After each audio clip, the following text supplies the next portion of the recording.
அனைவருக்கும் வணக்கம்.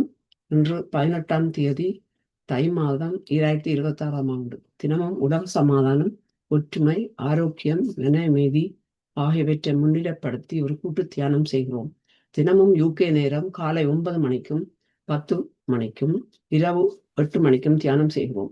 ஐரோப்பா நேரம் 10 மணிக்கும் 11 மணிக்கும் இரவு 9 மணிக்கும் தியானம் செய்கிறோம். மற்ற நாடுகளிலிருந்து இணைப்பவர்கள் UK நேர கணிப்பின்படி இணைந்து கொள்ளுமாறு தாழ்மையுடன் வேண்டுகிறோம்.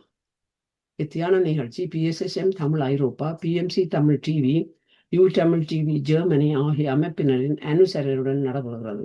இந்த அமைப்பினருக்கு எமது இதயபூர்வமான நன்றியை தெரிவித்துக் கொள்வோம். வாழ்க வையகம், வாழ்க வையகம், வாழ்க வளத்துடன் என்று மனதார வாழ்த்தி உலகத்தில் சமாதானம், ஒற்றுமை, நல்லிணக்கம், அமைதி, ஆரோக்கியம் ஏற்பட வழிவகை செய்வோம். நன்றி. இன்றைய நிகழ்ச்சி நிகழ்வாக முதலில் தியானம் நடைபெறும். சரோ சுந்தரலிங்கம் மாஸ்டர் சிட்னி ஆஸ்திரேலியாவிலிருந்து இணைந்து அதை வழிநடத்துவார். இன்றைய சிறப்பு பேச்சாளர் டாக்டர் ஸ்ரீதரன் உடல் தவமும் உளத்தவமும் என்ற தலைப்பில் பகுதி 2 5ஆம் தேதி பகுதி 1 கதைத்தவர். அதன் தொடர்ச்சியாக பகுதி 2 இன்று எங்களுக்கு சிறப்பு பேச்சு வழங்க உள்ளார். 9:30 மணிக்கு இந்த நிகழ்ச்சியை நாங்கள் முடிவுக்கு கொண்டு செல்லலாம் என்று உங்கள் அனைவரின் ஒத்துழைப்பையும் எதிர்பார்த்து நிற்கின்றோம். நன்றி. இப்பொழுது தளம் சரோ சுந்தரலிங்கம் மாஸ்டரிடம் ஒப்படைக்கிறேன் தளத்தை. நன்றி. உலக சமாதானம், நல்லிணக்கம், ஒற்றுமை, மன அமைதி ஆகியவற்றை முன்னிலைப்படுத்தி லண்டனிலிருந்து நடைபெறும் இணையவழி தியான நிகழ்வில் இணைந்துள்ள அனைவருக்கும் வணக்கம். இன்றைய நிகழ்ச்சி முதலில் தியானம் பற்றிய சிறு விளக்கமும், தியானம் எவ்வாறு செய்யப்படும் என்பதும் விளக்கப்பட்டு, மன அமைதியை தரும் இனிமையான இசையுடன் 25 நிமிடங்கள் தியானம் நடைபெறும். தியானத்தின் பின் நன்றியுரை வழங்கப்படும். தியானம் பற்றிய சிறு விளக்கம். மனிதனது மனதில் தோன்றும் எதிர்மறையான எண்ணங்கள் ஆக்கபூர்வமான எண்ணங்களாக மாறவும், மனதில் உள்ள அறியாமை என்னும் இருள் நீங்கி அறிவு ஒளி வீசவும், இந்த உலகில் உள்ள மனிதர்கள் மன அமைதியையும் ஆரோக்கியத்தையும் இன்பத்தையும் அடைய தியானம் ஒரு சிறந்த ஆன்மீக வழிகாட்டியாகும். விழிப்புணர்வுடன் எமது இயல்பான சுவாசத்தில் கவனம் செலுத்தி தியானத்தினை மேற்கொண்டால் எம்முள் உள்ள தெய்வீகத்தினை உணர்ந்து எமது ஆள் மனதினை தட்டி எழுப்பி எமது சுயத்தினை அறிந்து நிகழ்காலத்தில் மன அமைதியுடன் ஆனந்தமாகவும் ஆரோக்கியமாகவும் வாழ்ந்து பேரானந்த நிலை அடைவோமாக. தியானம் செய்யும் முறையை சுருக்கமாக கவனிப்போம். தியானத்திற்கு முன்பும் பின்பும் இளம் சூடான நீரை அருந்திக் கொள்ளுங்கள். இது உங்கள் வறட்சியை போக்க உதவும். ஒரு அமைதியான இடத்தில் வசதியாக உட்கார்ந்து கொள்ளுங்கள். உடலை தளர்வாக வைத்துக் கொண்டு நிமிர்ந்த நிலையில் உட்காருங்கள். மூக்கு கண்ணாடி அணிந்திருந்தால் தயவு செய்து அதனை கழற்றி விடுங்கள். கை விரல்களை இப்படி ஒன்றுடன் ஒன்று கோர்த்து மடிமேல் வைத்துக் கொள்ளுங்கள். கால் பாதங்களை இப்படி ஒன்றன் மேல் ஒன்றாக வைத்து அமர்ந்து கொள்ளுங்கள். கண்களை மெதுவாக மூடிக்கொள்ளுங்கள். கண்களை மெதுவாக மூடிக்கொண்டு உங்கள் இயல்பான சுவாசத்தில், அதாவது உள்மூச்சிலும் வெளிமூச்சிலும் தொடர்ந்து கவனம் செலுத்தி வரும் பொழுது அனாவசிய சிந்தனைகள் உங்கள் மனதினை அலைக்கழிக்காமல் தியானத்தை மேற்கொள்ள முடியும். இந்த நிலையில் நீங்கள் உட்கார்ந்து தியானம் செய்யும் பொழுது பெருமளவு விஸ்வசக்தியை உள்வாங்கி சேமிக்க முடிகின்றது. இதனால் உங்களது உடல், மனம், ஆன்மா ஆகியன வலுவூட்டப்படுகின்றன. இப்பொழுது தியானத்திற்காக ஒரு மன அமைதியை தரும் இனிமையுடன் தொடர்ந்து நாங்கள் இசையுடன் இணைந்து நாங்கள் தியானத்திற்கு செல்வோம். நன்றி. வணக்கம்.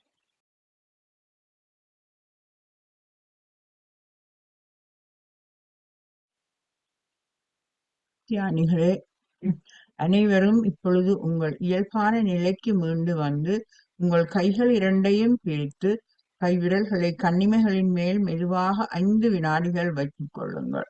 1, 2, 3, 4, 5.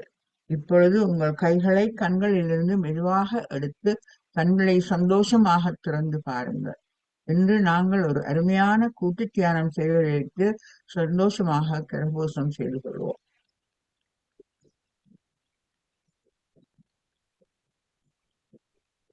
மிக்க நன்றி. சர்வசுந்தரலிங்கம் நன்றி.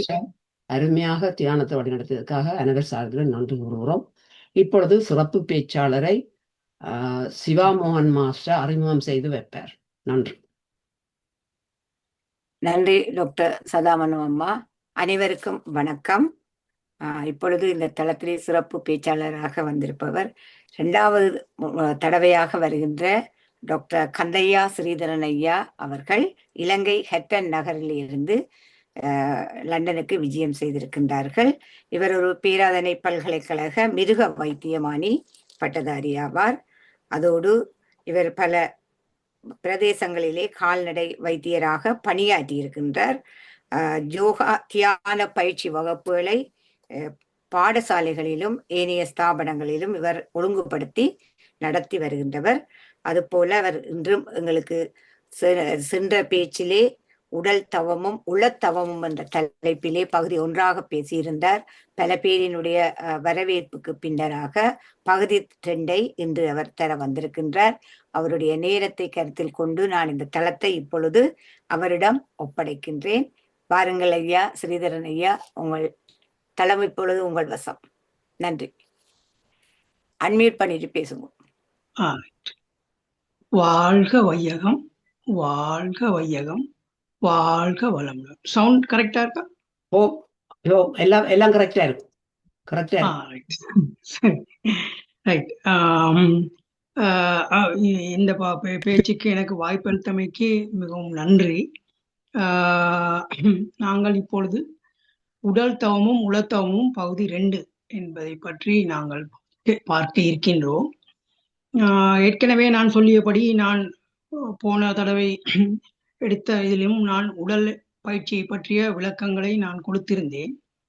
அதில் சிலவற்றை நான் விட்டுவிட்டேன். அதை இப்பொழுது சொல்லலாம் என்று நினைக்கின்றேன்.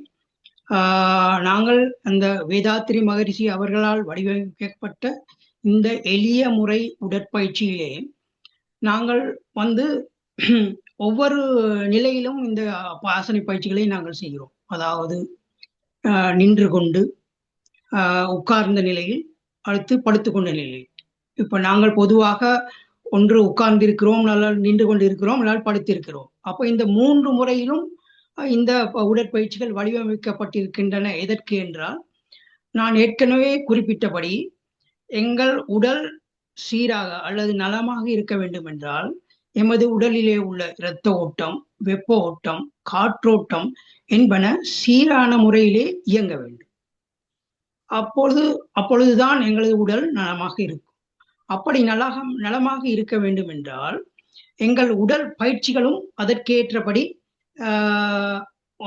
நின்ற நிலையிலும், உட்கார்ந்த நிலையிலும், படுத்து கொண்டிருந்த நிலையிலும் அமைக்கப்பட்டால்தான் எங்களோட உடலிலே இரத்த ஓட்டம், காற்றோட்டம், வெப்போட்டம் என்பன ஒரு சீரான நிலையில் இருக்கும். அதனால்தான் வேதாத்திரி மகரிஷி அவர்களின் 40 வருட கால ஆராய்ச்சியின் பின்னர் இந்த எங்களுக்கு உடலுக்கு இந்த பயிற்சிகளை அவர் வடிவமைத்து தந்துள்ளார். அடுத்ததாக நாங்கள் போன முறை நான் காயகல்ப பயிற்சியை பற்றி நான் உங்களுக்கு சிறிது விளக்கம் அளித்தேன். அதை பற்றி இப்போது விரைவாக பார்ப்பதற்கு தான் இந்த தளத்தை நான் பயன்படுத்த இருக்கின்றேன். காயகல்ப பயிற்சி.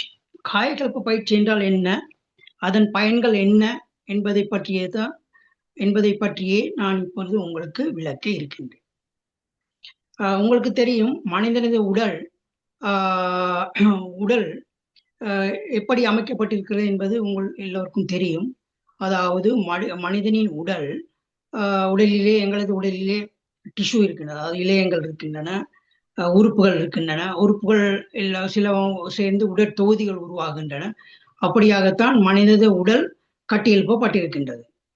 அப்பொழுது அந்த உடல் எப்படி எதன் அடிப்படையில் அது உடல் கட்டமைக்கப்பட்டிருக்கின்றது என்பதை பார்க்கும் போது உடல் அடிப்படையாக செல்களினால், அதாவது எங்கள் ஆங்கிலத்திலே செல் என்று சொல்வார்கள், அல்லது களம், இந்த களத்தினால்தான் இந்த உடல் முழுதும் வடிவமைக்கப்பட்டிருக்கின்றன. அதாவது களங்கள் ஒன்று சேர்ந்து இழையங்களை உருவாக்கின்றன, இழையங்கள் உறுப்புகளை உருவாக்கின்றன, உறுப்புகள் சிலவற்றை சேர்ந்து தொகுதிகளை உருவாக்குகின்றன. உங்களுக்கு தெரியும், சமிபாட்டு தொகுதி,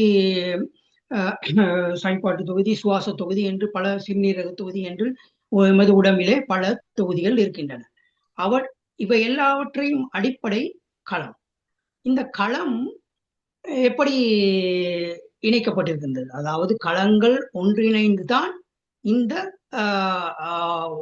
உடம்பு உருவாகி இருக்கின்றது. அப்பொழுது இந்த களம், இரு களங்கள் எப்படி ஒன்று சேர்க்கின்றன, அதாவது செல்கள், 2 செல்கள் எப்படி ஒன்றிணைக்கப்பட்டிருக்கின்றன என்பதை பார்க்கும் போது வேதாத்திரி மகரிஷியின் தத்துவத்தின்படி இந்த களங்கள் ஒரு காந்த சக்தியினால், அதாவது காந்த சக்தியினால் தான் ஒன்றோடு ஒன்று பிணைக்கப்பட்டிருக்கின்றன என்று கூறுகிறார். அதாவது உங்களுக்கு தெரியும், ஒத்த முனைகள், அதாவது காந்தத்தை எடுத்துக்கொண்டால் ஒத்த முனைகள் தள்ளும், ஒவ்வா முனைகள் ஒன்றை ஒன்று ஈர்த்து கொள்ளும். அதுபோல்தான் இந்த களங்களும் இரு ஒவ்வா முனைகளினால் அவை ஈர்க்கப்பட்டிருக்கின்றன. இதனால் தான் இந்த காந்தம் காந்தத்தினால் அந்த உடல் களங்கள் பிணைக்கப்பட்டிருக்கின்றன. அப்பொழுது நாங்கள் எங்களது உடல் நன்றாக இருக்க வேண்டும் என்றால் எமது உறுப்புகள் நன்றாக இருக்க வேண்டும். உறுப்புகளின் அடிப்படையான களங்கள் நன்றாக இருக்க வேண்டும். அந்த களங்களை பிணைத்திருக்கும் அந்த சீவகாந்தம், அதாவது அந்த பிணைப்பு நன்றாக இருந்தால்தான் எங்களது உறுப்புகள் நன்றாக இருக்கும். இதைத்தான் நாங்கள் உடலிலே உள்ள காந்தத்தை நாங்கள் சீவகாந்தம் என்று சொல்கிறோம். அதே போல் எங்களது எம்மை சுற்றி இருக்கின்ற பிரபஞ்சத்திலே வான்காந்தம் என்று சொல்கிறோம். அது உடலிலே இருக்கும் போது அதை சீவகாந்தம் என்று சொல்கிறோம். அப்பொழுது இந்த சீவகாந்தம் நன்றாக இருந்தால்தான், அதாவது நீங்கள் புரிந்து கொள்ள வேண்டும், சீவகாந்தம் இரு களங்களை ஒன்றிணைக்கிறது. அந்த பிணைப்பு நன்றாக இருந்தால்தான் எங்களது உடல் உறுப்புகள் நன்றாக இருக்கும். உடல் உறுப்புகள் நன்றாக இருந்தால்தான் எங்களது உடம்பு நன்றாக இருக்கும். அப்பொழுதுதான் நாங்கள் ஆரோக்கியமாக இருக்கலாம். அப்ப இந்த அடிப்படையை வைத்துத்தான் வேதாத்திரி மகரிஷி அவர்கள் இந்த காயகல்ப பயிற்சியை வடிவமைத்திருக்கிறார். அதாவது நீங்கள் உதாரணத்துக்கு நாங்கள் சொல்ல வேண்டும் என்றால், ஒரு வீட்டையோ ஒரு கட்டிடத்தையோ கட்டும் பொழுது அந்த கட்டிடம் எப்படி உருவாக்கப்படுகிறது? செங்கற்களினாலோ கற்களினாலோ இரு கற்கள் எப்படி பிணைக்கப்படுகிறது? சீமெந்தினால் அந்த கற்கள் பிணைக்கப்பட்டிருக்கின்றன. அந்த சீமெந்து பூச்சி சரியாக இருந்தால்தான், சரியாக பூசப்பட்டிருந்தால்தான் அந்த கற்கள் அந்த கட்டிடம் சரியான ஒரு உறுதியான கட்டிடமாக இருக்கும். அதை போல்தான் எமது களங்களும் அந்த சீவகாந்தத்தினால் சரியாக உறுதியாக பிணைக்கப்பட்டிருந்தால்தான் அந்த உறுப்புகள் நன்றாக இருக்கும். அதாவது அடிப்படை களங்கள் தானே. அப்ப அந்த களங்கள் அந்த களங்கள் பிணைப்பு இருந்தால்தான் அந்த உறுப்புகள் நன்றாக இருக்கும், மனிதன் உறுதியாக இருக்கலாம். இந்த தத்துவத்தை அடிப்படையாக வைத்துத்தான் மகரிஷி அவர்கள் எமது உடல் சிறந்த முறையில் இயங்க வேண்டும் என்பதற்காக இந்த காயகல்ப பயிற்சியை அவர் வடிவமைத்திருக்கிறார். அப்பொழுது இந்த சீவகாந்தம் உடலிலே எப்படி தோன்றுகிறது என்பதை அடுத்த முறை பார்ப்போம். அது எப்படி என்றால், எங்களது உடலிலே 7 இடங்களிலே 7 பாயிண்ட்ஸ் என்று சொல்வார்கள். 7 இடங்களிலே உயிர் சக்தி மிகவும் செறிவாக இருக்கிறது. 7 இடங்களிலே. அதுல முதலாவது இடம் மூலாதாரம். அதாவது மூலாதாரம் என்னும் போது அது முள்ளந்தண்டுக்கு முடிவின் அடியில் முடிவிலேயும் குதத்துக்கு மேலேயும் உள்ள ஒரு சின்ன பகுதி, அது எங்கள் கண்களுக்கு தெரியாது. அதைத்தான் நாங்கள் மூலாதாரம் என்று சொல்கிறோம். அது முதலாவது பாயிண்ட். இரண்டாவது பாயிண்ட் என்னவென்றால் சுவாதிஷ்டானம். அது எங்களது தொப்புளுக்கும் அந்த மூலாதாரத்துக்கும் இடையில் உள்ள ஒரு பகுதி. அடுத்தது தொப்புளிலே எங்களது இன்னொரு பகுதி இருக்கிறது. அதை நாங்கள் சொல்வோம் மணிப்பூரகம் என்று. தொப்புளுக்கும் எங்களது நெஞ்சு குழிக்கும் இடையிலே இருப்பது அநாகம். அதில் ஒரு குழி இருக்கின்றது. அதே போல் எங்களது தொண்டை குழியிலே விசுப்தி இருக்கின்றது. அது ஒரு புள்ளி. அடுத்தது நெற்றி பொட்டு, இரு நெற்றி பொட்டுக்கு நடுவிலே இருக்கிறது ஆக்கினி. அது ஆக்கினி ஒரு புள்ளி. அடுத்தது எங்கள் தலை உச்சியிலே இருப்பது துரியம். இப்படியாக 7 இடங்களிலே எங்களது உடலிலே உயிர் சக்தி மிகவும் செறிவாக இருக்கின்றது. அப்பொழுது இந்த சீவகாந்தம் எப்படி உருவாகின்றது என்று சொன்னால், நான் ஏற்கனவே குறிப்பிட்டேன் உங்களுக்கு. எங்களது உடலிலே இரத்த ஓட்டம் இருக்கிறது. அதே போல் இரத்த ஓட்டத்தின் மூலமாக வெப்ப ஓட்டம் இருக்கிறது. அதே போல் எங்களது சுவாச பையினால் காற்றோட்டம் இருக்கிறது. அப்ப இந்த 3 ஓட்டங்களும் ஓட்டங்களாக நடைபெற்று கொண்டு இருக்கின்றன. அதே போல் எங்களது உடலிலே உயிர் அணுக்களும் இந்த செறிவான இடங்களிலிருந்து ஓடிக்கொண்டிருக்கின்றன. இந்த உடல் ஓடும் இந்த உயிர் சக்தி ஓடிக்கொண்டிருக்கும் போது அந்த மூலாதாரத்திலிருந்து ஓடிக்கொண்டிருக்கும் போது அந்த மூலாதாரத்தை நான் சொன்னேன், மூலாதாரமும் ஒரு உயிர் சக்தி செறிவான ஒரு பிரதேசம், ஒரு பாயிண்ட். அந்த அந்த இடத்திலே எங்களுக்கு ஜீவ வித்து குழம்பு ஒன்று இருக்கிறது.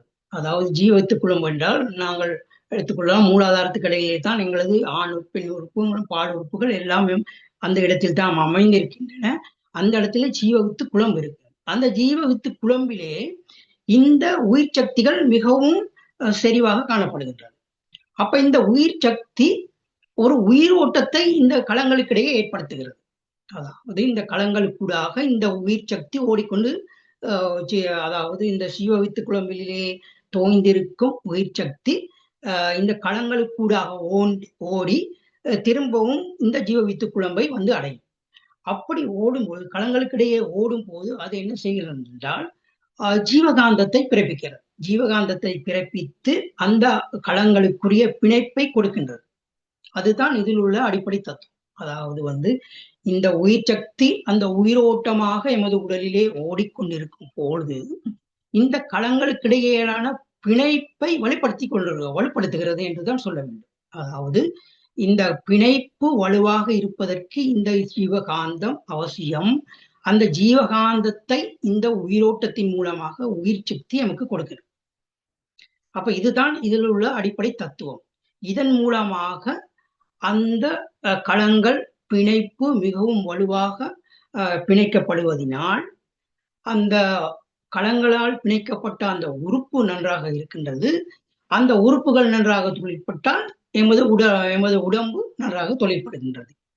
இப்படித்தான் இந்த எங்களது உடலிலே உள்ள உறுப்புகள் வந்து மிகவும் நல்ல முறையிலே வேலை செய்ய தொழிற்படுவதற்கு இந்த ஜீவகாந்தம் மிகவும் முக்கியம். அடுத்ததாக நாங்கள் பார்த்தோம் என்றால் உங்களுக்கு தெரியும், நாங்கள் பிறந்தது முதல் வயது முதிர்ந்தவர் வரை மனிதர்கள் இருக்கின்றார்கள். அந்த மனிதர்களை நாமல் முதுமையான மனிதர்களை நாங்கள் எவ்வாறு அடையாளம் காண்கிறோம்? உதாரணத்துக்கு எடுத்துக்கொள்வோம் என்றால் வயது முதிர்ந்தவர்களின் தோல் வந்து சுருங்கி காணப்படுகின்றது அல்லவா? அந்த தோல் ஏன் சுருங்குகின்றது என்று கொண்டால் உங்களுக்கு தெரியும், எங்களது புவியீர்ப்பு விசை இருக்கின்றது. அந்த புவியீர்ப்பு விசையின் காரணமாக மனிதனின் தோல், அதாவது மனிதனின் களங்கள் வந்து கீழ் நோக்கி இழுக்கப்படுகின்றது. புவியீர்ப்பு சக்தியினால், புவியீர்ப்பு விசையினால் அந்த களங்கள் கீழ் நோக்கி இழுக்கப்படுகின்றன. குறிப்பிட்ட வயதுக்கு பிறகு எமது உடம்பிலே சிவகாந்த சக்தி குறைவதனால், அதாவது 40 வயதுக்கு மேல் படிப்படியாக கொஞ்சம் கொஞ்சமாக குறைய தொடங்கும். அதாவது வயது முதிரும் அந்த சிவகாந்தம் மிகவும் நன்றாக குறைந்துவிடும். அந்த சீவகாந்த சக்தி குறைவதனால் தான் அந்த களங்களுக்கிடையே நான் ஏற்கனவே குறிப்பிட்டது போல் களங்களுக்கு பிணைப்புக்கு சிவகாந்தம் அவசியம். அந்த பிணைப்பு வயது முதிர அந்த சிவகாந்தத்தின் அளவு குறைவதனால் அந்த பிணைப்பு வலு குறைகிறது. அந்த வலு குறைவதனால்தான் எங்கள் முதுமை அடையும் பொழுது எங்களுடைய தோல், அதாவது தோல் அந்த பிணைப்பு, அந்த களங்கள் அந்த பிணைப்பு வலு குறைவதனால் புவியீர்ப்பு விசையின் காரணமாக கீழ் நோக்கி இழுக்கப்படுகின்றன. அதனால்தான் வயது முதிர்ந்தவர்களின் தோல் நீங்கள் கண்டிருப்பீர்கள் வந்து அது தொங்கிக் கொண்டிருக்கும். அதனால்தான் நான் முன்பு போன முறையும் நான் சொன்னேன் வந்து என்னவென்றால், அதாவது காயகல்ப பயிற்சி எங்களை இளமையாக வைத்திருக்க உதவுகிறது, அதோடு மரணத்தை தள்ளி போடுகிறது. அதற்கு காரணம், எம்மை இளமையாக வைத்திருக்க வேண்டும் என்றால் எமது உடலிலே சுருக்கங்கள் இல்லாமல் எமது உறுப்புகள் நன்றாக இருக்க வேண்டும் அல்லவா? அதற்கு அந்த பிணைப்பு நன்றாக இருக்க வேண்டும். அதனால்தான் காயகல்ப பயிற்சி செய்வதன் மூலமாக நாங்கள் வந்து இளமையை பேணிக் கொள்ளலாம். அதே போல் வந்து எமது முதுமையை தள்ளி போட்டு மரணத்தையும் தள்ளி போட்டு கொள்ளக்கூடிய எங்களுக்குரிய ஒரு வாய்ப்பு எங்களுக்கு கிடைக்கின்றது. அதை வேதாத்ரி மகரிஷி அவர்கள் இந்த சிவகாந்தத்தை, அதாவது இந்த சிவகாந்தத்தை எப்படி அவர் ஆராய்ச்சி செய்து பார்த்தால் எப்படி இந்த சிவகாந்தத்தை சரியான முறையில் நாங்கள் பேணி பாதுகாத்துக் கொள்வது என்று ஒரு ஆராய்ச்சி, சில சித்தர்களின் கவிதைகளை படித்து அவர் அதற்குரிய உள்ள அர்த்தங்களை புரிந்து கொண்டு அதற்கேற்ற முறையிலே இந்த பயிற்சியை வடிவமைத்திருக்கிறார்.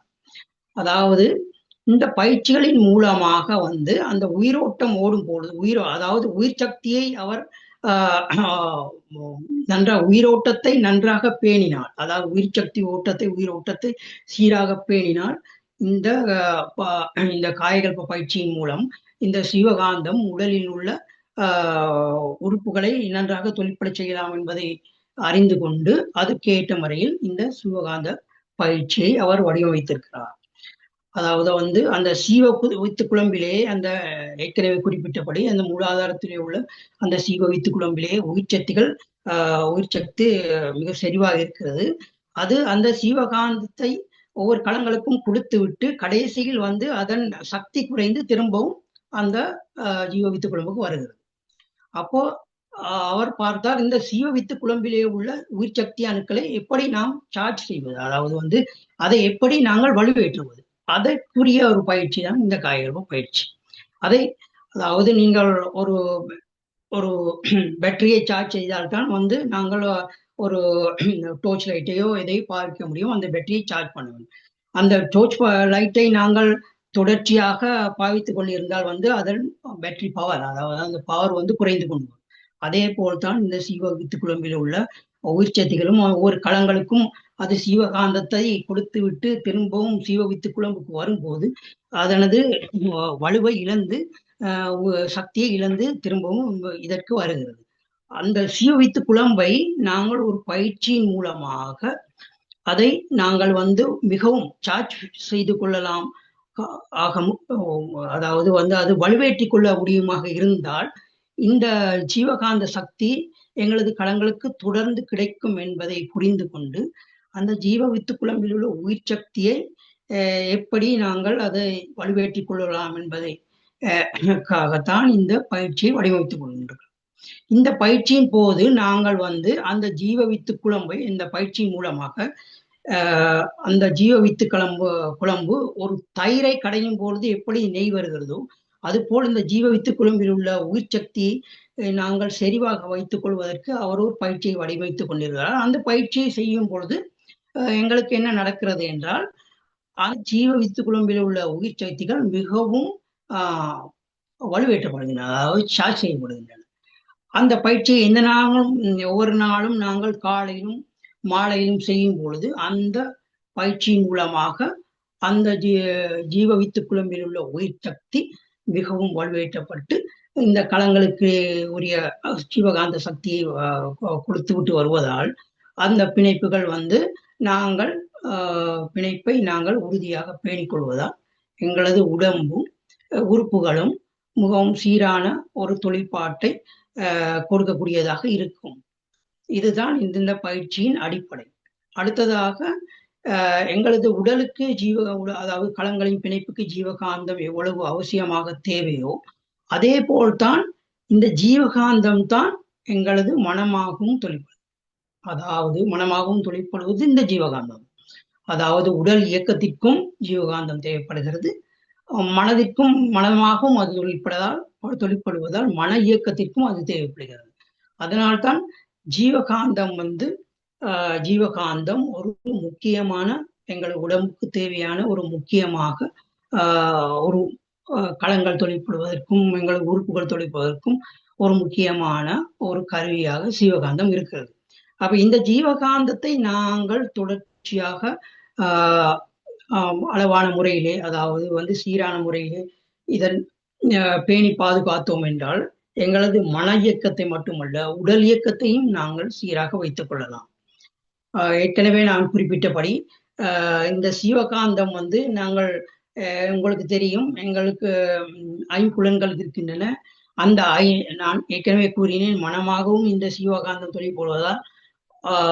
தொழிற்படுவது போல வந்து எங்களது புலன்கள் சரியாக தொழிற்படுவதற்கும் அந்த உறுப்புகள் களங்கள் தொழிற்படுவதற்கும் நாங்கள் சிவகாந்தம் தேவை. அதே போல் புலன்களால் நாங்கள் மற்றவற்றை உணர்வதற்கும் இந்த சிவகாந்தம் அவசியமாகும். அதாவது கண் பார்வை மூலமாக நாங்கள் பார்க்கிறோம், அந்த பார்த்தலுக்கும் இந்த சிவகாந்தம் அவசியம். மூக்கினால் நாங்கள் நுகர்கிறோம், அந்த நுகர்வுக்கும் இந்த ஜீவகாந்தம் அவசியம். அது நாக்கினால் சுவைக்கிறோம், இந்த உணர்வை உணர்வதற்கும் இந்த ஜீவகாந்தம் அவசியம். தோல் மூலமாக தொடுகை உணர்வின் மூலமாக நாங்கள் அதையும் உணர்கிறோம். அதாவது வெப்பத்தையோ குளிரையோ நாங்கள் தொடுகை உணர்வின் மூலமாக உணர்கிறோம்.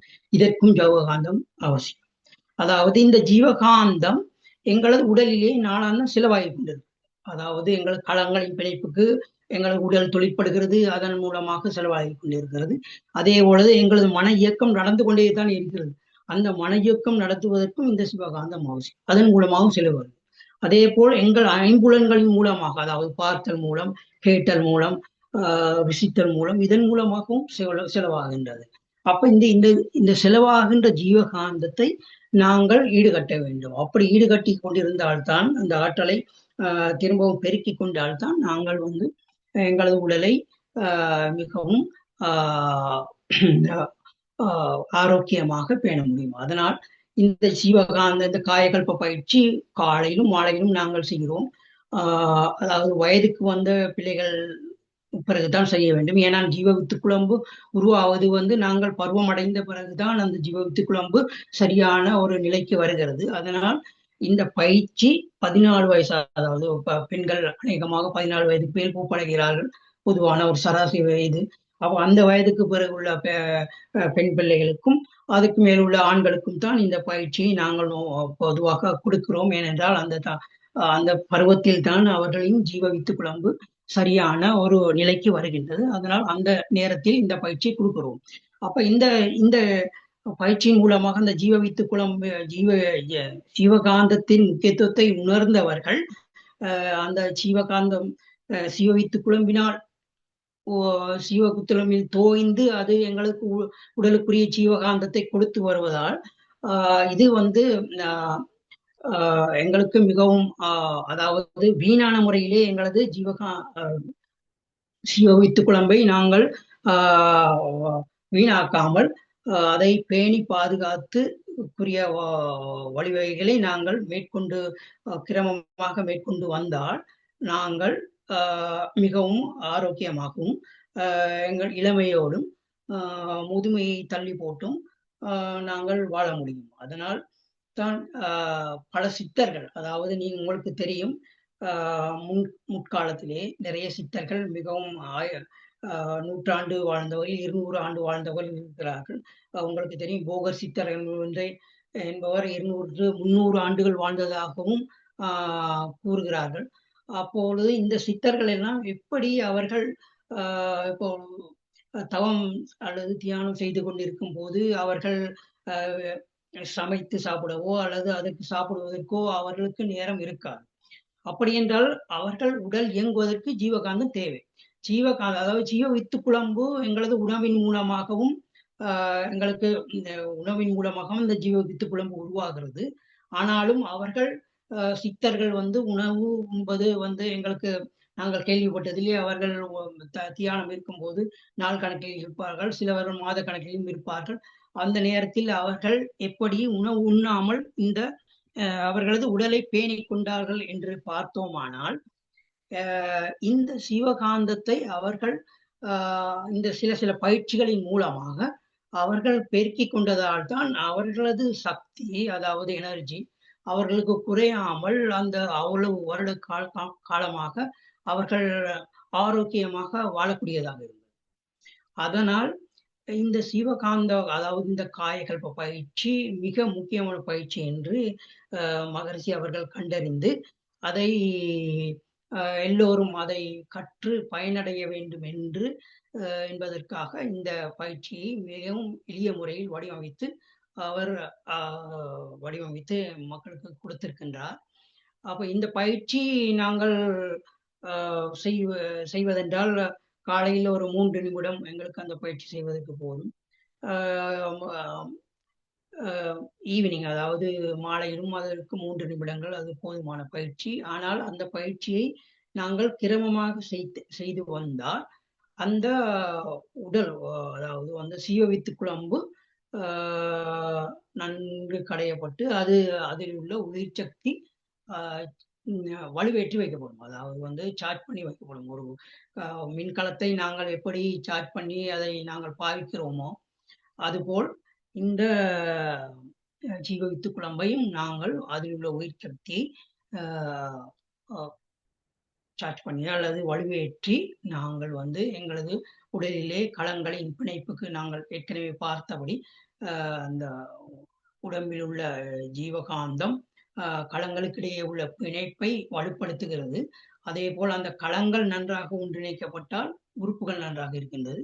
உறுப்புகள் நன்றாக இருந்தால் மனதின் உடல் தொழிற்பாடு நன்றாக இருக்கிறது, ஆரோக்கியமாக வாழக்கூடியதாக இருக்கின்றது. அதனால் இந்த ஜீவகாந்தம் மிகவும் அவசியமா மிகவும் கவனமாக எங்களது உடம்பிலே பேணிக்க பாதுகாக்கப்பட வேண்டிய ஒன்று. அந்த ஜீவகாந்தத்தை நாங்கள் அவசியமில்லாதவற்று. அதனால்தான் நாங்கள் வந்து இந்த ஜீவகாந்தம் அதாவது கிட்டத்தட்ட 60% ஜீவகாந்தம் என்பது பார்த்தல் மூலமாகத்தான் நாங்கள் செலவழிக்கிறோம் இந்த ஜீவகாந்தத்தை. அதனால்தான் நீங்கள் ஒரு உதாரணத்துக்கு சொல்வோம் என்றால், நீங்கள் ஒரு தியேட்டரில் படம் பார்க்க போகிறீர்கள், 3 மணித்தியாலம் அந்த தியேட்டரில் படம் பார்த்து கொண்டிருக்கிறீர்கள். தியேட்டரை படம் பார்த்து விட்டு தொடர்ச்சியாக அந்த படத்தை, அதாவது அந்த படத்தையோ அல்லது டிவியில் ஒரு படத்தை பார்த்தீர்களானால் அந்த 3 மணித்தியாலம் தொடர்ச்சியாக அந்த டிவியை பார்த்து நீங்கள் வெளியிலே வந்தால், அதை விட்டு வெளியிலே வந்தால் நீங்கள் ஒரு களைப்பை உணரக்கூடியதாக இருக்கும். அதாவது கண் மங்களாகி போய் உங்களுக்கு களைப்பு உருவாகுது. அதற்கு என்ன காரணம் என்றால், கண்கள் மூலமாக நான் ஏற்கனவே கூறினேன், கண் பார்த்தலுக்கும் ஜீவகாந்தம் அவசியம். அந்த பார்க்கும் போது அந்த பார்த்தலுக்காக அந்த எங்களது ஜீவகாந்தம் செலவழிடப்படுகிறதால் நாங்கள் வந்து ஒரு களைப்பு நிலையை அடைகிறோம். அதனால் அந்த மகரிஷி அவர்கள் சொல்கிறார்கள் 60% ஜீவகாந்தம் பார்த்தலின் மூலமாக செலவழிக்கப்படுகிறது. அதனால்தான் எந்த பயிற்சி செய்தாலும், எந்த யோக பயிற்சி செய்தாலும் அல்லது தியானம் மூலமாகவும் நாங்கள் தியான பயிற்சியும் கண்களை மூடி செய்கிறோம். அந்த கண்களை மூடி செய்வதன் மூலமா நாங்கள் வந்து ஜீவகாந்தத்தை சேமிக்கிறோம். அதே போல் கண்களை மூடி நாங்கள் உடற்பயிற்சிகளை செய்வதால் எங்களது மனம் அங்கு வந்து ஒன்றிணைக்கிறது, அந்த உடற்பயிற்சி ஒன்றிணைக்கிறது. அதே போல் வந்து நாங்கள் எங்களது ஜீவகாந்தத்தை அந்த நேரத்தில் சேமிக்கக்கூடியதாகவும் இருக்கிறது. அதனால் தான் அந்த பயிற்சிகள் வந்து பொதுவாக வந்து கண்களை மூடி செய்ய வேண்டும் என்று யோக பயிற்சியிலே அது முக்கியமாக அந்த கண்களை மூடி செய்தால் அந்த பயிற்சிகளில் மிகவும் பலன் இருக்கிறது என்று கூறப்படுகிறது. அதற்கு முக்கிய காரணம் கண் பார்த்தல் மூலமாக எங்களது ஜீவகாந்த சக்தி செலவழிந்தது. இதுதான் ஜீவகாந்தத்தின் அடிப்படை தத்துவம். அதாவது வந்து எங்களது உயிர் செறிவான இடத்திலே, அதாவது மூலாதாரத்தில் உள்ள அந்த ஜீவவித்து குழம்பு, அந்த மூலாதாரத்தில் உள்ள ஜீவவித்து குழம்பிலிருந்து உயிர் ஓடி அது எங்களுக்கு ஜீவகாந்தத்தை பிறப்பிக்கிறது, களங்களுக்கு கொடுக்கின்றது. களங்களுக்கு கொடுத்து விட்டு அது திரும்பவும் வந்து வித்து குழம்புக்கு வருகிறது. அப்ப இந்த வித்து குழம்பிலே உள்ள உயிர் சக்தியை அதை தொடர்ச்சியாக அதை ஒரு நல்ல நிலையிலே, அதாவது ஆரோக்கியமான மிகவும் உபயோகப்படுத்தக்கூடிய அளவிலே நாங்கள் அதை வைத்து கொண்டோமானால் எங்களது உயிர் சக்தி உயிரோட்டம் மூலமாக, உயிரோட்டம் சரியாக ஓடுவதன் மூலமாக அந்த ஜீவகாந்தம் முறையான அளவிலே பிறப்பிக்கப்பட்டு அந்த களங்களுக்கு பிணைப்பு சக்தியை கொடுப்பதால் எங்களது உடல் உறுப்புகளும் அதே போல் எமது உடம்பும் மிகவும் நன்றாக இருக்கும். அதே போல் எங்களது மனமும் ஜீவகாந்தம் தான் மனமாகவும் தொழிற்படுகிறது. அந்த மனமாக தொழிற்படும் பொழுது அது பல்வேறு எண்ணங்களை, அதாவது நான் ஏற்கனவே குறிப்பிட்டபடி பல்வேறு எண்ணங்களை எண்ணுவதாகவோ தேவையில்லாத எண்ணங்களை எண்ணுவதாகவோ அதிலும் அந்த எண்ணங்களை எண்ணுவதன் மூலமாகவும் எங்களது ஜீவகாந்தம் செலவாகுகிறது. அதனால்தான் வந்து நாங்கள் அகத்தாய் பயிற்சியிலே நான் போன முறை குறிப்பிட்டேன் என்று நினைக்கின்றேன்.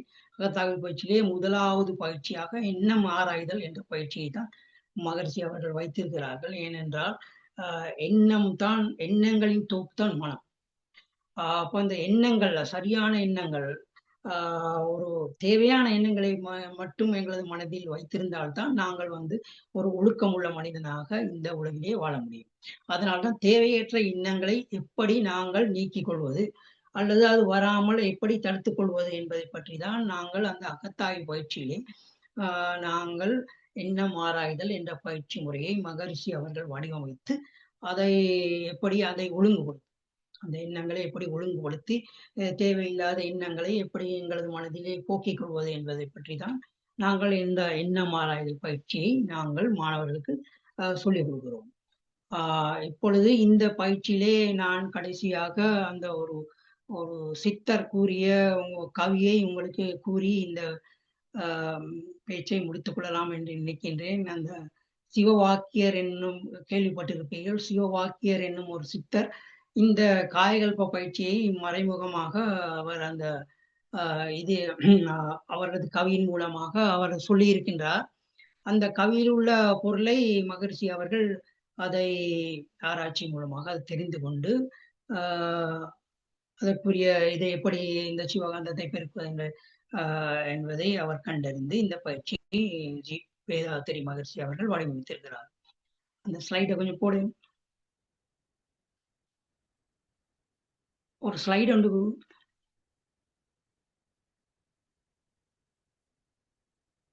இதான் சித்தர் சிவாக்கியர் சித்தர் பாடல் தான் இதுல இருக்கு.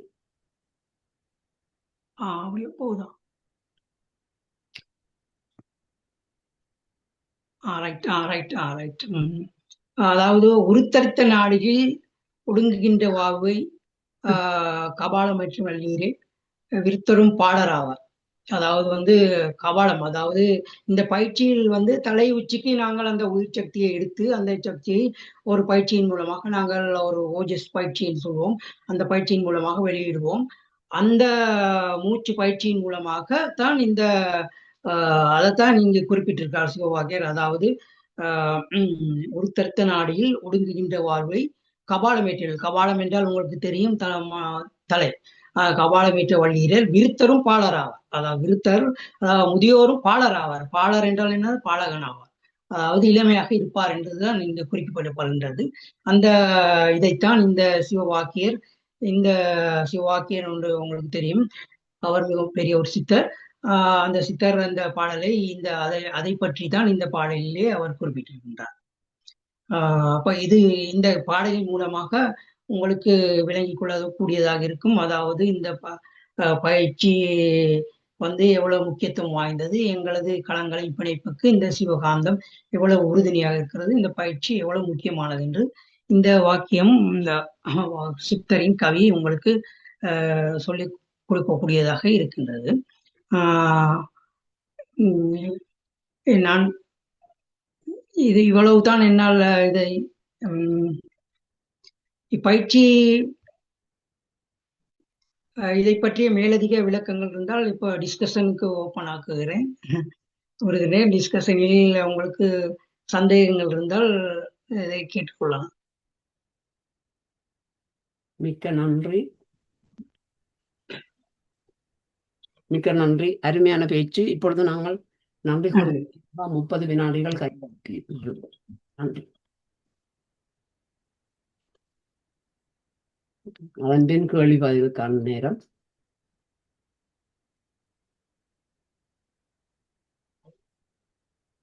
உங்கள் கைகளை போட்டு கதைக்க விரும்புபவர்கள் கதைக்கலாம்.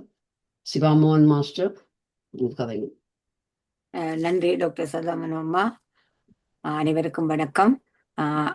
ஸ்ரீதரன் ஐயா, மிக அருமையான உங்களுடைய ஆழமான பேச்சு. இந்த ஆழமான பேச்சை நாங்கள் பல தடவை கேட்டால்தான் என்னை பொறுத்த வரைக்கும் நன்றாக விளங்கிக் கொள்ள முடியும் என்று நினைக்கின்றேன். என்ன ஞானிகளையும் நாங்கள் விளங்க முடியாது.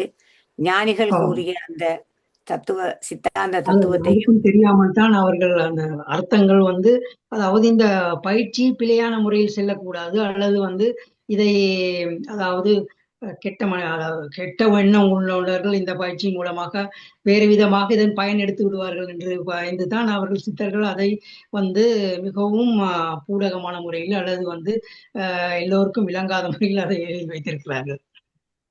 உண்மை உண்மை உண்மை. நல்ல விஷயத்துக்காக பயன்படுத்த வேண்டிய ஒரு விடயம் ஒரு தீய விடயத்துக்காக பயன்படுத்தப்படலாம் என்பதற்காக அதை அவர்கள் ஒளிச்சு மறைச்சுத்தான் சொல்லி இருக்கிறார்கள். அதை நாங்கள் விளங்கிக் கொள்றது சற்று எடுத்த உடனே விளங்கிக் கொள்றது கொஞ்சம் கடினமா இருக்கும். இருந்தாலும் உங்களுடைய இந்த தகவல்களுக்கு மிக்க மிக்க நன்றி. நீங்க மீண்டும் வரும்போதெல்லாம் இந்த தளத்துக்கு இப்படிப்பட்ட நல்ல அருமையான விஷயங்களை நீங்கள் எங்கள் தளத்துக்கு தர வேண்டும் என்று கேட்டுக்கொண்டு இப்பொழுது நான் விடைபெறுகின்றேன். நன்றி, வணக்கம். நன்றி. ஜேம்ஸ் அல்சர் மாஸ்டர், கதைங்க. எல்லோருக்கும் வணக்கம். அழகான விடயத்தை சொல்லி தந்தீர்கள் ஐயா. எல்லாம் விளங்கியது. ஆனால் அந்த பயிற்சி எதை சொல்லுகிறீர்கள்? பிராணா பிராணாயாமத்தை சொல்லுகிறீர்களா அல்லது வேறு மூச்சு பயிற்சியை சொல்லுகிறீர்களா? எது என்று நீங்கள் காட்டி தந்தால் தானே ஐயா விளங்கும். அதுதான் விளங்கவில்லை.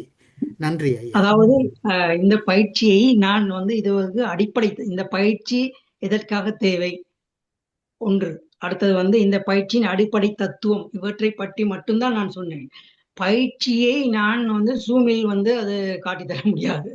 அந்த பயிற்சியை நேரடியாக உங்களுக்கு அதை எப்படி செய்ய வேண்டும் என்று சொன்னால்தான் உங்களுக்கு விளங்கும். அதாவது பிழையான முறையிலே இதை செய்யக்கூடாது, சரியான முறையில் செய்ய வேண்டும். அதை பயிற்சியை இது பிராணாயாம பயிற்சி அல்ல. இது அதாவது இப்படி எடுத்துக்கொள்ளுங்கள். அதாவது இந்த பயிற்சியை உண்மையாக மகரிஷி அவர்கள் குதிரையை பார்த்துதான் இதை வடிவமைத்தார். உங்களுக்கு தெரியும் குதிரை, அதாவது நாங்கள் ஒரு மோட்டார் எப்படி அதை மோட்டரின் வலு பவர் அதை நாங்க எப்படி என்ன என்று சொல்கிறோம். ஒரு மோட்டார் இது எத்தனை பவர் என்று என்ன சொல்றோம், ஹோஸ் பவர் என்று சொல்கிறோம் அல்லவா. ஒரு மோட்டார் இயங்குறது அதுக்கு நாங்கள் என்ன அதுக்கு பேர் வைத்திருக்கிறோம், ஹோஸ் பவர். அதை சொல்லுவோம் இந்த மோட்டார் இத்தனை ஹோஸ் பவர் உள்ளது, இது இத்தனை ஹோஸ் பவர் உள்ளது என்று. ஏன் அந்த ஹோஸ் என்ற வார்த்தையை ஏன் அங்கு பயன்படுத்துகிறோம் என்று கேட்டால், நீங்கள் கவனித்திருப்பீர்கள் குதிரை அதாவது மிருகங்களிலே மிகவும் வேகமான ஓடக்கூடிய மிருகங்கள் நிறைய இருக்கிறது. சீட்டா இருக்கிறது, சிறுத்தை இருக்கிறது, குதிரையும் மிக வேகமாக ஓடும். ஆனாலும் அவர்கள் மோட்டாருக்கு ஏன் ஹோஸ் பவர் என்று வைத்தார்கள் என்று கேட்டால், குதிரை லேசில் கலைக்காது. நீங்க பார்த்தீர்கள் என்றால் குதிரை ஷெட்டில் வைத்திருப்பார்கள், நின்று கொண்டு தான் இருக்கும். குதிரை படுத்து நீங்கள் கண்டிருக்க மாட்டீர்கள். குதிரை லேசி படுக்காது. அதாவது அதற்கு எனர்ஜி கூட, அதற்கு சக்தி கூட. அப்ப மகரிஷி அவர்கள் என்ன செய்தார்கள் என்றால், குதிரை குதிரை அது அந்த மலவாயிலை சுருக்கி விரித்து கொண்டே இருக்கும். அவர் கவனித்திருக்கிறார். அந்த குதிரை அவரது மலைவாயில அது குதத்தை, அதாவது ஏனஸை சுருக்கி விரித்து கொண்டிருக்கும். அப்ப அவர் ஆராய்ந்தார், இந்த குதிரை மிகவும் வேகமாக ஓடுகிறது, இந்த குதிரை இந்த ஏனத்தை சுருக்கி கொண்டே இருக்கிறது. அப்ப அதில் ஏதும் விஷயம் இருக்கிறதா என்று ஆராய்ந்து பார்க்கும் பொழுது அந்த ஏனஸ் அந்த மசிலை சுருக்கி விரிப்பதன் மூலமாக அது அதுக்கு ஒரு பயிற்சியை எடுத்துக்கொண்டிருக்கிறது. அதாவது அதன் ஏனஸில் மலவாயில் நிறைய நரம்பு முடிச்சுகள் இருக்கின்றன. அந்த நரம்பு முடிச்சுகளை அது சுருக்கி விரிக்குவதன் மூலமாக அதை ஊக்கப்படுத்து. அந்த ஊக்கம், அதற்கு நாங்கள் சொல்வோம் நரம்பூக்கம் என்று, அஸ்வினி முத்திரை என்று சொல்வோம், நரம்பூக்கம் என்று சொல்வோம். நரம்புக்கு ஊக்கம் கொடுக்கிறார். அந்த நரம்பு ஊக்கத்தின் மூலமாக அந்த குதிரை அந்த சக்தியை பெறுகிறது. அதே போல்தான் இந்த பயிற்சியும் இந்த நரம்பு ஊக்கத்தை கொடுக்கக்கூடியது. அதாவது நரம்பு ஊக்கத்தை கொடுக்கக்கூடியது. அந்த இந்த மசில்ஸை நாங்க எப்படி சுருக்கி விரிக்கிறோமோ அது போல்தான் இந்த பயிற்சியும் வடிவமைக்கப்பட்டது. பிராணாயாமத்துக்கும் இதற்கும் சம்பந்தம் இல்லை. இது அந்த மசில்ஸ் அதை நாங்கள் சுருக்கி விரிக்க வேண்டும். அதே போல் சில மூச்சு விடுதல் ஒன்று தொடர்புடையது, ஆனால் பிராணாயாமம் அல்ல. அந்த பயிற்சியை நாங்கள் டெமான்ஸ்ட்ரேஷன் செஞ்சு காட்டினால்தான் உங்களுக்கு விளங்கும். நீங்கள் சொல்லுகிறது விளங்குகிறது. அதாவது மெல்லிய சுடுதண்ணீர் குடித்து விட்டு சாதாரணமாக யோகா இதுலையும் கூட வயிற்றை மேலெடுத்து கீழே விடும் பொழுது வயிறு சுருங்கி கீழே வரும், கீழே மேலே போகும். அதோடு ஒத்த பயிற்சியாக இருக்கிறது நீங்கள் கூறுவது, அப்படித்தானா? இல்லை, இது கொஞ்சம் வித்தியாசமான இருக்கும். ஆனால் மசில்ஸை நாங்கள் சுருக்கி விரிக்க வேண்டும், குதத்து மசிலை. அதோடு ஒரு மூச்சை மேல் எடுத்து விட வேண்டும்.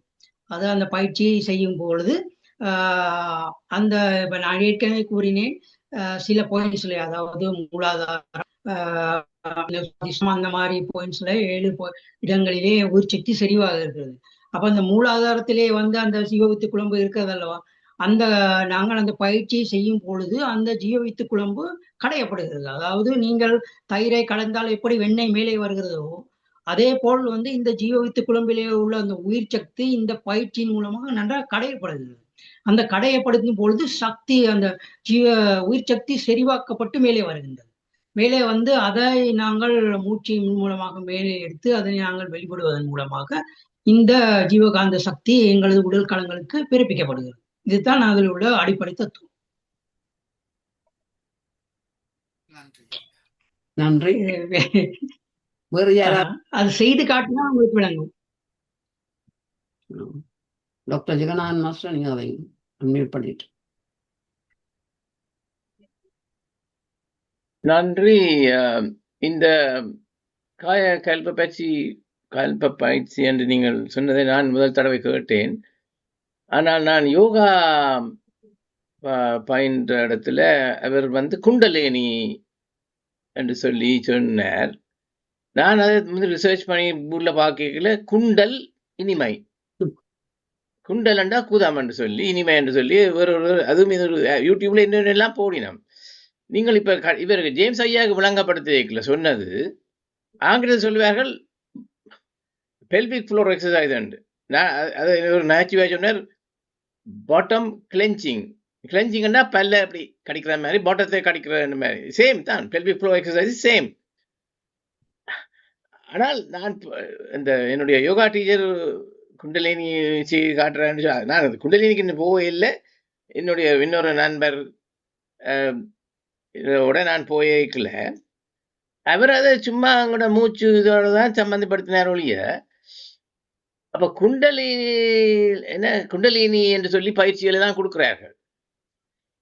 குண்டலினி என்று எனக்கு அதுக்கும் நீங்க சொன்ன பயிற்சிக்கும் வித்தியாசம் இருக்கின்றதா? குண்டலினிக்குள்ள வர்றதுதான் இது. ஆனால் காயகல்ப பயிற்சி என்பது வேறு விதமானது. அது எல்லா யோக பயிற்சியிலும் இது இல்லை. இது வந்து மகர்ஷி அவர்கள் இந்த சித்தர்களின் பாடல்களை ஆராய்ச்சி செய்து இந்த விசேடமாக வடிவமைத்திருக்கிறார். அது எங்களது மனவளக்கலை அந்த வேதாத்திரி மகர்ஷியால் வடிவமைக்கப்பட்ட இந்த பயிற்சியில் தான் நான் அறிந்த வரையில் இங்குதான் சொல்லிக் கொடுக்கப்படுது. நீங்கள் இந்த ஜேம்ஸ் ஐயாவுடைய பதிலுக்கு சொன்னீர்கள் இல்லையா, இந்த பாட்டம் அந்த தமிழ்ல சொன்னீர்கள் அந்த மசில்ஸ் டைட்டன் பண்றேன்னு சொல்லி. அது வந்து இப்ப நாங்கள் இந்த பயிற்சி வந்து இல்ல இந்த காயகல்ப பயிற்சி தான் அது செய்யறோம் நாங்க. அதாவது காயகல்ப பயிற்சியில் நாங்கள் மசில்ஸை அதுதான் ஆங்கிலத்துல பெல்விக் ஃப்ளோர் எக்ஸசைஸ் என்று பெண்களுக்கு சொல்லுகிறார்கள். என்னன்னு சொன்னா பெண்களுக்கு வந்து பிள்ளை பிரவேசத்துக்கு பிறகு அந்த பெல்விக் ஃப்ளோ பலவீனமா இருக்கிறபடியா. ஆனா ஆண்களுக்கு சொல்லுவது வந்து ப்ராஸ்டேட் ஆபரேஷனுக்கு பிறகு பிரச்சனை வேற இன்கான்டினன்ட். அப்ப ஆண்களுக்கும் சொல்லி கொடுக்குறார். அந்த வகையில அதோடு தொடர்புடையதா இருக்கலாம். ஆனால் வந்து இது வந்து என்ன சொன்னா குண்டலினி சொல்லுறார்கள், குண்டலினி செய்தாலும் உங்களுக்கு இல்லாம இருக்கும் என்று சொல்லி. நான் அந்த நோக்கத்தில் நான் எல்லாத்திலையும் என்ன உண்மை என்று அறிகிறதுக்கு தான் போன நாள். ஆனா அத குண்டலினி கிளாஸ் என்று வைக்க இல்லை, அவர் ஏதோ இனிஷியேஷன் என்ற முறையில வச்ச மாதிரி எனக்கு பட்டுது. அது வந்து அது சரி. குண்டலினி சக்தி வந்து என்னன்னு சொன்னா நான் சொன்ன அதே இடத்தில் தான் மூலாதாரத்தில் தான் குண்டலினி சக்தி இருக்கின்றது. அந்த சக்தியை பயிற்சி பெற்ற நாங்கள் எங்களது அடிப்படை பயிற்சி வகுப்புள்ளே எங்களுக்கு நாங்கள் ஒருவருக்கு தியானத்தை கற்றுக் கொடுக்க வேண்டும் என்றால் மூலாதாரத்திலே இருக்கின்ற அந்த உயிர் சக்தியை நாங்கள் நெற்றி பொட்டுக்கு நேராக கொண்டு வந்து இந்த ஆக்க நிலையை விட்டு விடுவோம். பிறகு அந்த இடத்துல வந்து நீங்கள் மனதை வைத்து தியானம் செய்யலாம். அது ஒரு பயிற்சி பெற்ற ஆசிரியர் மூலமாக அந்த தொடுகை உணர்வு மூலமாக எங்களது கைவிரல்களினால் பயிற்சி பெற்ற ஆசிரியர்களின் கைவிரல்களினால் நாங்கள் இங்க கொண்டு வந்து இங்க விடுவோம் ஆக்கினையில. அப்ப அந்த ஆக்கினையில நீங்க தியானம் பண்ணலாம். பிறகு அந்த பயிற்சிக்கு பிறகு நீங்கள் அதில் வந்து தீட்சை கொடு. அது ஒரு தீட்சையிலே ஒரு வகை. நீங்க தீட்சைன்னு சொன்னீங்க இல்லையா, நான் போனது ஒரு தீட்சைக்குரிய ப்ரோக்ராமா தான் இருந்தது. குண்டலினி பயிற்சிக்கு போனவர்கள் சொன்னார்கள், அவர்களை 4 மணிக்கு வர சொன்னார், 4 AM. அப்ப நான் கேட்டேன், ஏன் அப்படி சொல்ல? அவர் சொன்னாராம், அப்பதான் நீங்கள் உண்மையில டெடிகேட்டட் அறிகிறதுக்கு. அதாவது வந்து இப்படி ஒன்று இருக்கிறது. அதாவது வந்து 4 மணிக்கும் 7 மணிக்கும் இடையில் பிரம்மமுகூர்த்தம் இருக்கிறது. அந்த 4 மணிக்கு நான் போனது 6 மணி ப்ரோக்ராம். அதான் எனக்கு புரியவில்லை. இப்ப இந்த அந்த இதுல வந்து தீட்சைன்னு சொன்னீங்க, இனிஷியேஷன் தான் தீட்சை. அப்ப அந்த முறையில தான் போச்சுது. நான் அது சேர்ச்சைக்கு போகவில்லை, ஏதோ அறிவம் என்று போனேன் ஒழிய. ஆனா நான் இது இப்பொழுது ஜிட்டு கிருஷ்ணமூர்த்தியோட ஒரு கேள்வி கேட்க அவர் சும்மா சிரிச்சு போட்டு டிஸ்மிஸ் பண்ணிய விட்டுட்டார். இது அப்படி ஒன்றும் இல்லை என்று சொல்லி, குண்டலினியும் இல்லை.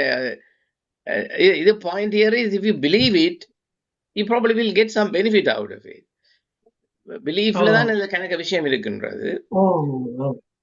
அது ஒருத்தர் மறக்க முடியாது. எனவே நன்றி ஐயா, உங்களுடைய சிரமத்துக்கும் பகிர்ந்து கொண்டதுக்கும் நன்றி. நன்றி. டாக்டர் சரஸ் சிவலோகநாதன் மாஸ்டர், நீங்க கதைங்க, அன்மியூட் பண்ணிட்டு கதைங்க.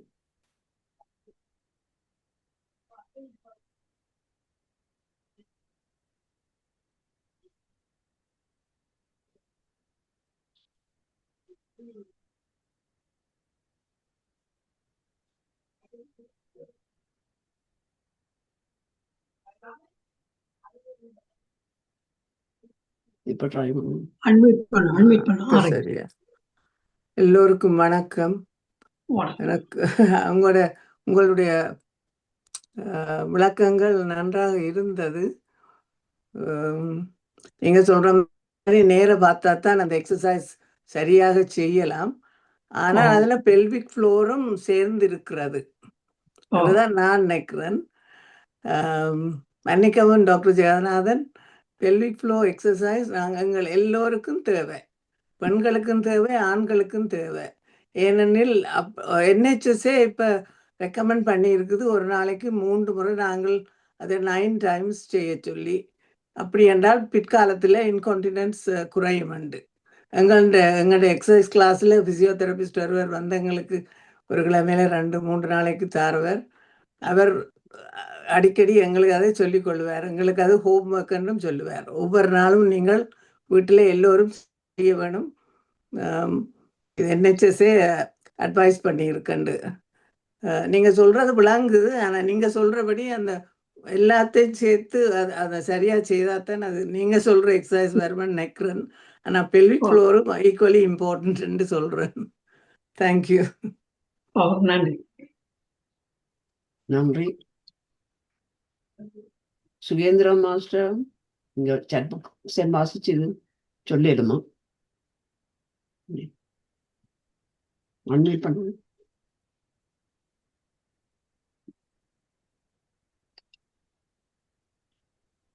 அனைவருக்கும் வணக்கம். நான் டாக்டர் ஸ்ரீதரன் ஐயா, உங்களுடைய நீங்கள் கதைத்ததை கேட்டேன். ஆனால் எனக்கு அதில் ஒரு கருத்து என்ன, காய கல்பம் என்றது அது குருவோடு சேர்ந்து தான் செய்ய வேணும் என்றபடியா எனக்கு கேள்விகள் கேட்கறதுக்கு இதில் ஒன்றும் இல்லை. ஏனென்றால் அந்த பயிற்சி செய்தால்தான் அதை பற்றி கேள்விகள் கேட்கலாம். பயிற்சி செய்தால்தான் அதற்கு பலன் இருக்கு உங்களுக்கு. நான் இப்போது அடிப்படை தத்துவத்தை சொல்லிவிட்டேன். பிறகு அது பயிற்சி நீங்கள் பெற்றுக்கொண்டால் அது உங்களுக்கு மிகவும் பலனாக இருக்கு. பயிற்சி செய்வதே மிகவும் இலகு. அதாவது அந்த பயிற்சியை நாங்கள் சொல்லிக் கொடுப்பதற்கு ஒரு மேக்சிமம் 2 hours போதும். அந்த 2 hours நாங்கள் அதை சொல்லி கொடுக்கலாம். அதோடு அது நீங்கள் அந்த பயிற்சியை நீங்கள் ஒவ்வொரு நாளும் செய்வதற்கு காலையில் ஒரு 3 நிமிடமும் அந்த மாலையில் ஒரு 3 நிமிடம் போதும். அவ்வளவுதான் நீங்கள் செலவழிக்க வேண்டியது. ஏனென்றால் இந்த பரபரப்பான உலகத்திலே எல்லோரும் மிகவும் பிஸியாக இருக்கிறார்கள், வேலை பளுவில் இருக்கிறார்கள்.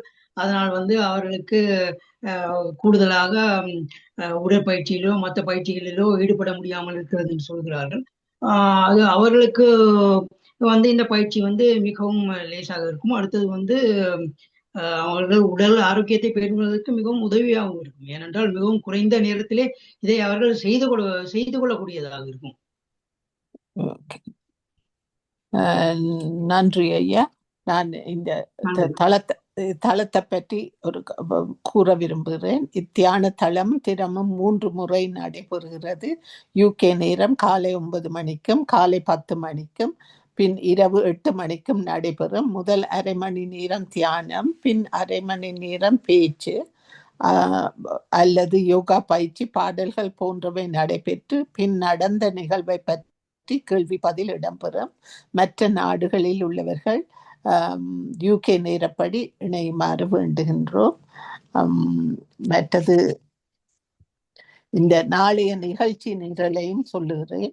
நாளைய நிகழ்ச்சி நிரல் யூகே நேரம் காலை 9 மணிக்கு தியானம், 9:15க்கு ஸ்டெஃபனி மூகா யூகேயில் இருந்து சியா யோகா அண்ட் மைண்ட்ஃபுல்னஸ் செஷன் நடத்துகிறார். 10 மணிக்கு தியானம், 11 மணிக்கு அந்தமான் கிருஷ்ணமூர்த்தி ஐயா இந்தியாவில் இருந்து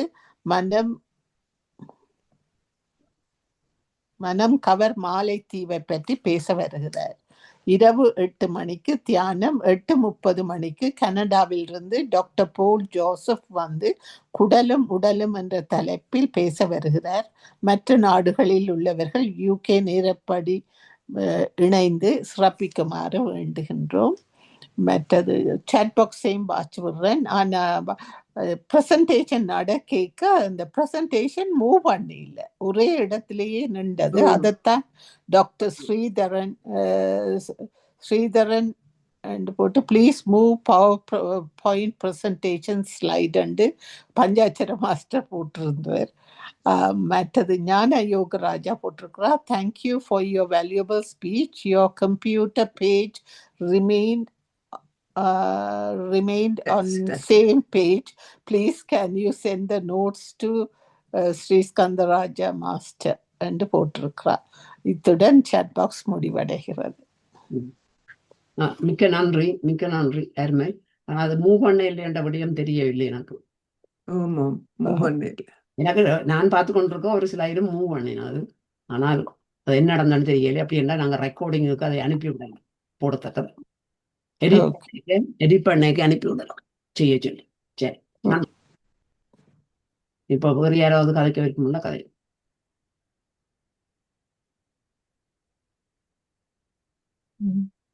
மற்றது அந்த நான் இன்னொன்று சொல்றேன். நீங்க அந்த 9 இது சொன்னது 9 சக்கரங்கள் தானே? 7 சக்கரங்கள். 7 சக்கரங்களோ? அந்த 7 சக்கரத்தை வேதாத்ரி மகர்ஷி அவர்கள் அந்த 7 சக்கரத்துக்கும் உரிய ஒரு தியான பயிற்சி மெடிடேஷனும் எங்களது இதில் இருக்கிறது.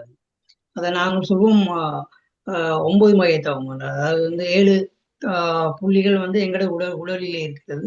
அடுத்தது அண்டை இது பேரியக்க மண்டலம். அடுத்தது சுத்தவெளி என்று சொல்றது நாங்கள் இறைநிலை. அது ரெண்டையும் சேர்த்து 9 மையத்தவம் என்று ஒரு 9 பாயிண்ட் மெடிடேஷன் சொல்லி. ஏன்னா அந்த உடலில் உள்ள 7 பாயிண்ட்களையும் அந்த தியான பயிற்சி மூலமாக வலுவடை செய்யுது. அப்போ அதுக்கு கீழே உள்ள ஹோமோன்ஸ், அதாவது நீங்க அநாகத்தை எடுத்தா அதுல ஹோமோன்ஸ் இருக்குது. அது விசுக்தியில இங்க தைராய்டு ஹோமோன் இருக்குது. இதை சொல்றோம் விசுக்தி. இதுல தைராய்டு ஹோமோன் இருக்குது. இந்த இடத்துல பிட்யூட்டரி ஹோமோன் இருக்குது. இங்க மெலட்டோனின் வருது. Pineal gland.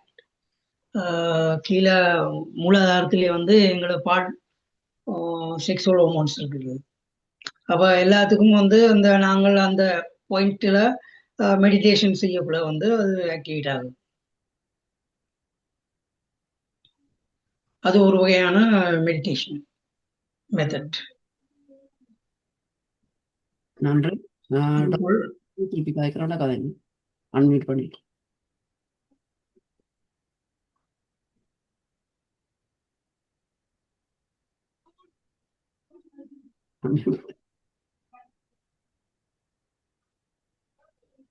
நன்றி. நீங்களும் டாக்டர் ஸ்ரீதரன் பயாலஜி படித்தோடைய சொல்றேன். என்னை பொறுத்தவரையில இந்த சொற்களுக்கு நான் அர்த்தம் எடுத்துக்கொள்றேன்னு சொன்னா, முற்காலத்துல மூல ஆதாரம் என்று சொன்னது இந்த வகையில நான் எனக்கு அப்படுகின்றது. அதாவது ஒரு புதிய உயிர் தோன்றைக்குள்ள they didn't know என்னென்றது தோன்றுன்னு சொல்லி they know there is some action. அது போருங்க, let me finish. அப்போ உயிர் தோன்றதுக்கு மூல ஆதாரமே ஏதோ ஒரு சக்தி இருக்குன்னு சொல்லி they didn't understand about ovaries, testes or hormone. ஆனா அதுக்கு வேற அர்த்தம் கொடுக்கிறார்கள். ஆனா எது எனக்கு பொறுத்தவரை நான் எடுத்துக்கொண்டது மோ அக்செப்டபிளா இருக்குது. பிகாஸ் ஒரு உயிருக்கு மூல ஆதாரம் அங்க இருந்தேன்னு சொல்லி எல்லா சக்கரத்துக்கு மூல ஆதாரம் அதான். இது ஒரு என்ன சொல்றது அர்த்தமில்லாத என்ன சொன்னா எந்த ஒரு விஷயம் எங்களுக்கு தெரியாம இருக்கல ஏதோ ஒரு தத்துவத்தை முன்வைத்து தான் அதை தெரிந்து கொள்கின்றோம். அப்ப இதையெல்லாம் தத்துவங்களாக முன்வைக்கப்பட்டு இருக்கு. ஆனா காலப்போக்குல தத்துவங்களை நாங்கள் பரிசீலித்து வேற தத்துவங்கள் வந்தால், இப்ப நீங்க சொன்னீங்க இப்ப கலங்கள் சேர்ந்து டிஷ்யூ ஆகுது, டிஷ்யூ சேர்ந்து ஆர்கன்ஸ் ஆகுது, ஆர்கன்ஸ் சேர்ந்து சிஸ்டமா இருக்கு. அதுவும் ஒரு தத்துவம் தான். சிஸ்டம்ஸ் ஆர் ப்ரூவன், தேர் ஆப்வியஸ். ஸோ அதுக்கு மேல நாங்க இம்ப்ரூவ் பண்ண முடியாது. ஸோ ஆனால் இந்த நாளில் மூலாதாரம் என்று சொன்னது அப்படி எனக்கு படுகின்றது. பிகாஸ் நீங்களும் பயாலஜி படிச்சோட உங்களோட பகிர்ந்து முந்தைய நேரத்தை சொல்லி இருக்கின்றேன். நீங்க அதை விட்டு யோசிங்கோ. என்ன சொல்லிட்டுன்னா மற்றதெல்லாம் ஒரு பிலீஃபா இருக்கின்ற ஒளி. ஆனா தத்துவங்கள்ல அர்த்தம் இல்லாட்டி அது தத்துவமே இல்லை. அது என்னன்னு சொல்றேன், அபத்தம். அபத்தம் நான்சென்ஸ். அப்ப தத்துவங்கள் அப்படித்தான். அது மட்டுமில்லை, இந்த தளத்திலே நான் சொன்னது மட்டுமில்லை, வேறு யாரும் சொல்லியிருக்கிறார்கள். தத்துவங்களே தெரியாம சில பேர் சொல்றதா, அது மகா தத்துவம் சொல்றா. அப்படிதான் கன விஷயங்கள் நடந்து கொண்டிருக்கின்றன. கன பேர் இந்த தத்துவங்களை ஏதோ மையன்னு சொல்லி கொண்டே போகிறார்கள். அப்ப அது ஒரு மகா தத்துவம் எடுக்க வேண்டியதான். நன்றி ஐயா. நன்றி. நன்றி. சரி, வேறு யாரும் கதைக்க போறோம்டா அது கதைங்க. இல்லாட்டி நாங்கள் நிறைவு செய்யும் நேரம் நெருங்கி கொண்டிருக்கிறது. நாங்கள் இத்துடன் நிறைவு செய்யலாம். ஸ்ரீதரன் மோஸ்டா நீங்க எதுவும் சொல்ல வேணுமெண்டா சொல்லுங்க. கடைசியாக நாங்கள் இதை நிகழ்ச்சியை நிறைவு செய்யலாம். நன்றி, மிக்க நன்றி கலந்து கொண்டது.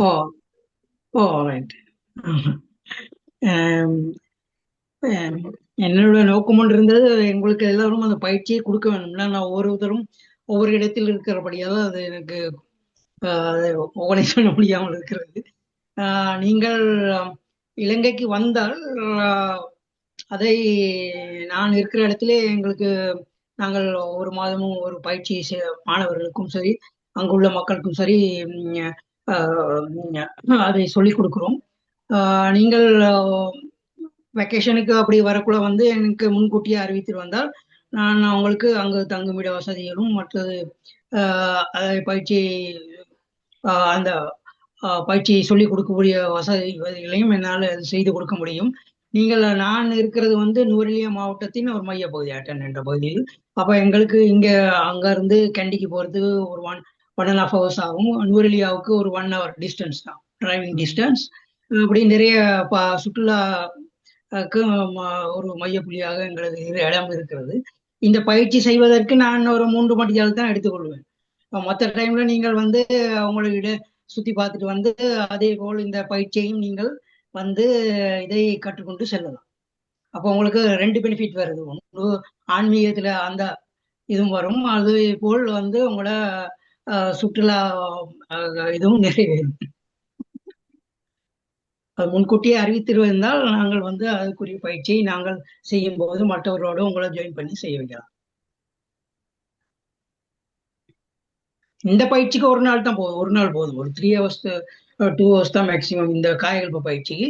உடற்பயிற்சிக்கு நாங்கள் ஒரு 3 days எடுத்துக்கொள்ளலாம். மெடிடேஷன் செய்யறேன்னா 3 விதமான மெடிடேஷன் நாங்கள் அந்த எளிய முறை அந்த பயிற்சியிலே சொல்லிக் கொடுப்போம். ஆக்கினை, துரியம், சாந்திதம். அதுக்கு 3 நாள் தேவைப்படும் கட்டாயம். ஏன்னா ஒரே நாள்ல 2 மெடிடேஷன் செய்ய மேக்சிமம் போனா 5 daysல நாங்க முடிச்சிருவோம். 3 hours ஒரு நாளைக்கு ஒரு ஆளுக்கு எடுப்போம். 3 hours ஒரு ஆள் தேவைப்படும். 5 days போகும் மினிமம். இந்த பயிற்சிக்கு என்ன வயதுள்ள ஆட்கள் வாரவியல்? அதான் 5 வயதிலிருந்து 85 வயதுக்கும் பெரிய எளிய வடிவிலான ஒரு யோக பயிற்சி தான். அந்த எக்ஸசைஸ் வந்து மிகவும் கடினமானது அல்ல. ஒரு சின்ன பிள்ளையில இருந்து ஒரு வயது முடிஞ்சவங்க செய்யக்கூடிய பயிற்சி தான். அந்த வகையில தான் டிசைன் பண்ணிருக்கு. உங்களுக்கு தெரியும், வெவ்வேறு யோக பயிற்சி கஷ்டமான தலைகீழ நிக்கிறது அப்படின்னு நிறைய பயிற்சிகள் இருக்கு. அந்த மாதிரி பயிற்சிகள் எல்லாம் இதுல இல்லை. இதில் வெறும் சிம்பிளான பயிற்சி தான், கைக்கு காலுக்கு மூச்சு பயிற்சி அந்த மாதிரி தான் இருக்கு. அதோடு 3 விதமான தியான முறைகள் சொல்லுவோம். அதோடு காயகல்ப பயிற்சி. இந்த பயிற்சியையும் ஒன்றிணைத்து தான் நாங்க அந்த பயிற்சி சொல்லி கொடுக்குறோம். காயகல்ப பயிற்சி, உடற்பயிற்சி, தியானம், இந்த 3ம் ஒன்றிணைக்கப்பட்டு இந்த முதலாவது பயிற்சியிலே நாங்கள் சொல்லிக் கொடுப்போம். மிக்க நன்றி. அருமையான விளக்கம் கூறியிருக்கிறீர்கள். இதெல்லாம் நீங்க சொல்றபடி பார்த்தா அந்த ஜூமில் எல்லாம் படிப்பிக்க இல்லாத நேரே யாரும் வந்து உங்கள்கிட்ட படிக்க விரும்பினாக்கள் சந்திக்கும் போது படிக்கலாம். அந்த சில சில தளங்கள்ல சொல்லி கொடுக்கணும்னு சொல்லினா, ஆனா என்னை பொறுத்தளவில் எனக்கு இந்த இப்ப நாங்க செய்து கொண்டிருக்கிறதையே கண்டினியூ பண்ணா காணும். அவ்வளவுதான் என்னுடைய அபிப்பிராயம். அவ்வளவுதான். விருப்பமானாக்கள் போய் உங்களை சந்திச்சு செய்ய விருப்பமானதை செய்யலாம், அல்லது வேறொரு வந்து பழகலாம் நினைக்கிறேன். எனக்கு என் ஃப்ரெண்ட் ஒரு ஆள் அந்த குண்டலினி என்ற பேட சொன்னோடனே சொன்னா, ஐயோ அதே வேண்டாம் எனக்கு. அப்படி அப்படி எல்லா விதமாயும் நாட்களுக்கு அபிப்பிராயங்கள் பழக்கங்கள் அவன் தெரிய வந்த விடயங்கள் அவ சொன்னதான் நான் வரவே மாட்டேன்னு சொன்னான். தான் இப்படி கொண்டுக்குள்ள I hate enough of this and. ஆனா அது நெகட்டிவ் தான், நான் சொல்லக்கூடாதான். அப்படியும் இருக்கு உலகத்துல பலவிதமான கொள்கைகளும் அபிப்பிராயங்களும் ஆட்களுக்குள்ள இருக்குது. என்னை பொறுத்தளவில் எனக்கு இப்படியே போகிறது காணும் என்ற மாதிரி தான் என்னுடைய விளக்கம். மிக்க நன்றி. உங்களுடைய விளக்கங்களுக்கு நன்றி. விருப்பமானாக்கள் பழகலாம், பிரச்சனை இல்லை. 80 வயதை தாண்டி விட்டா நானுபடியா எனக்கு பரவாயில்லை. விருப்பமானாக்கள் செய்யலாம், ஓகே. மிக்க நன்றி. நான் இத்துடன் இந்த நிகழ்ச்சியை நிறைவு செய்வோம். நாளை காலை ஸ்டெஃப்னி மோகாவின் யோகா பயிற்சியை நாங்கள் அனைவரும் கலந்து கொள்ளலாம் என்று கூறி இதை நிறைவு செய்கிறேன். நன்றி.